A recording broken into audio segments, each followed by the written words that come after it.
Ajouté à ce que nous avons évoqué hier, vous avez sans doute remarqué, amis, combien de fois, dans ce poème d'amour, l'époux a changé de visage, et comment il a daigné déployer devant la bien-aimée les multiples aspects de sa douceur.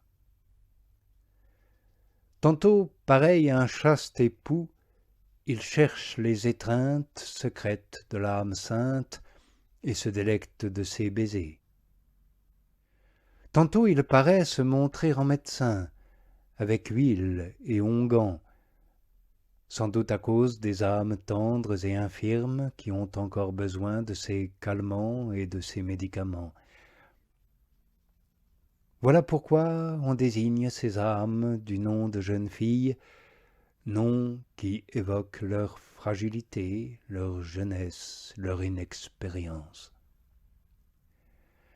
Si quelqu'un se met à maugréer, il s'entendra dire que ce ne sont pas les bien portants qui ont besoin de médecins, mais les malades.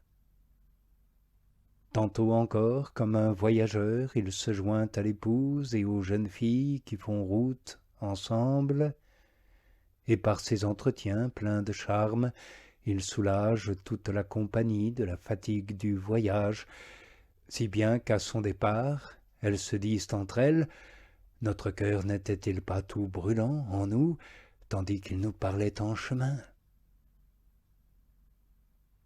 Oui, compagnon d'Isère, lui qui par la douceur de ses propos et de ses manières fait courir après lui tout le monde, comme à l'odeur exquise de parfums qui s'exhalent. C'est pourquoi tous disent: nous courrons à l'odeur de tes parfums.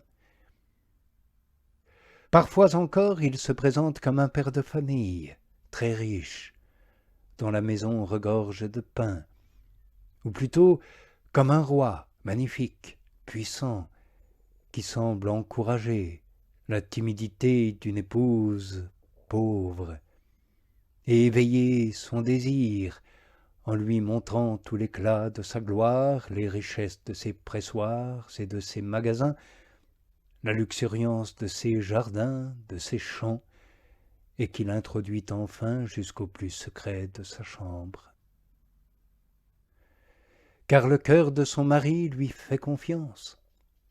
Il pense ne devoir rien cacher à celle qu'il a rachetée de la misère, qu'il a sortie du bourbier, et dont il a éprouvé la fidélité et qu'il embrasse comme l'objet de son amour.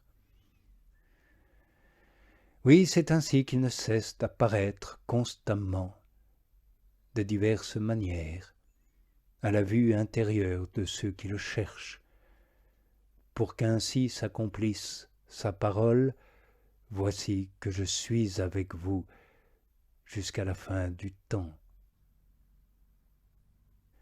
Et en tout cela, il est toujours doux et aimable, et plein de miséricorde. Par les baisers, il se montre affectueux et caressant. Par l'huile et les onguents, il révèle sa clémence et ses entrailles débordantes de pitié et de compassion. Sur la route, il est enjoué, affable, plein de charme et d'attention. Lorsqu'il fait voir ses richesses et ses domaines, il montre les récompenses magnifiques et abondantes qu'il distribue selon sa générosité royale. Ainsi, à travers tout le texte de ce poème, tu trouveras que c'est le Verbe en personne qui se cache sous l'ombre de pareilles comparaisons. C'est pourquoi je pense que le prophète a voulu signifier cela lorsqu'il dit: le Christ, Seigneur, est esprit devant notre face. À son ombre, nous vivrons parmi les nations. En effet, maintenant nous voyons dans un miroir, en énigme, et pas encore face à face. Mais cela certes tant que nous vivons parmi les nations, en notre corps charnel, psychique, car il en sera tout autrement parmi les anges. Alors, jouissant d'une félicité absolument identique à la leur, nous le verrons, nous aussi, tel qu'il est, c'est-à-dire dans sa substance même de Dieu, et non plus sous le voile de l'ombre. Nous disons donc que les hommes de l'Ancien Testament eurent en partage l'ombre et la figure, tandis que pour nous, la vérité elle-même resplendit par la grâce du Christ présent dans la chair. De même, personne ne saurait nier que, par rapport au siècle à venir, nous aussi, nous vivons encore d'une certaine manière dans l'ombre de la vérité. À moins de contester ce que dit l'apôtre, partielle est notre connaissance et partielle notre prophétie. Et aussi, je n'estime pas l'avoir compris en son entier. Comment en effet n'y aurait-il pas de différence entre celui qui marche dans la foi et celui qui marche dans la claire vision? Le juste ici-bas vit donc par la foi. Le bienheureux, dans l'au-delà, exulte dans la claire vision. L'homme saint vit ici-bas à l'ombre du Christ, tandis que l'ange saint au-delà se glorifie dans la splendeur du visage de gloire.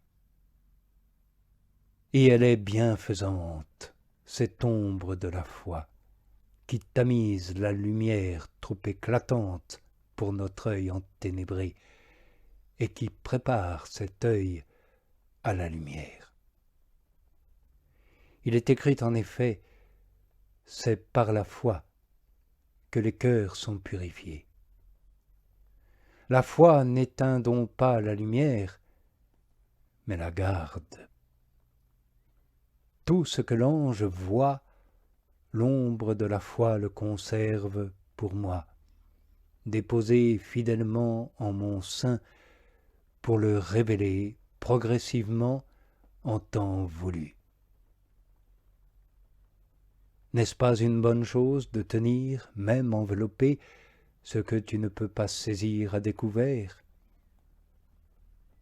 D'ailleurs, la mère du Seigneur ne vit-elle pas, elle aussi, dans l'ombre de la foi, puisqu'il lui fut dit « Bienheureuse toi qui as cru ». Oui, elle reçut aussi l'ombre du corps du Christ, elle qui entendit ces paroles, la puissance du Très-Haut te couvrira de son ombre. Cette ombre, formée par la puissance du Très-Haut, n'a rien de méprisable, car, vraiment, dans la chair du Christ Jésus, il est une telle puissance qu'il couvrit la Vierge de son ombre. Par le voile de ce corps vivifiant, elle put supporter la présence écrasante, pour nous mortels, de la majesté, et soutenir la lumière inaccessible, chose impossible à une femme mortelle. Véritable puissance par qui toute force adverse est mise en déroute. Puissance et ombre qui mettent en fuite les démons et protègent les hommes. Puissance fécondante, ombre rafraîchissante. Nous vivons donc à l'ombre du Christ fait chair, nous qui marchons dans la foi, et nous nous nourrissons de sa chair pour vivre. Car la chair du Christ est vraiment une nourriture. Considère si ce n'est pas pour cela qu'il est dépeint maintenant sous les traits d'un berger, dans ce passage où l'on voit l'épouse s'adresser à lui comme à l'un des bergers.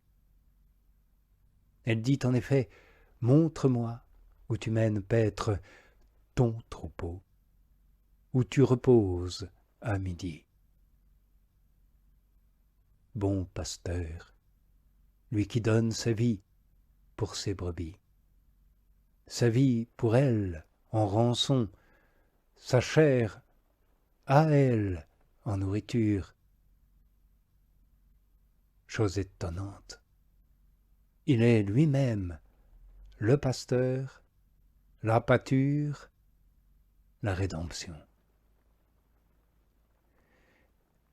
Mais les vocations s'allongent parce que ce passage est important et il contient de grandes vérités.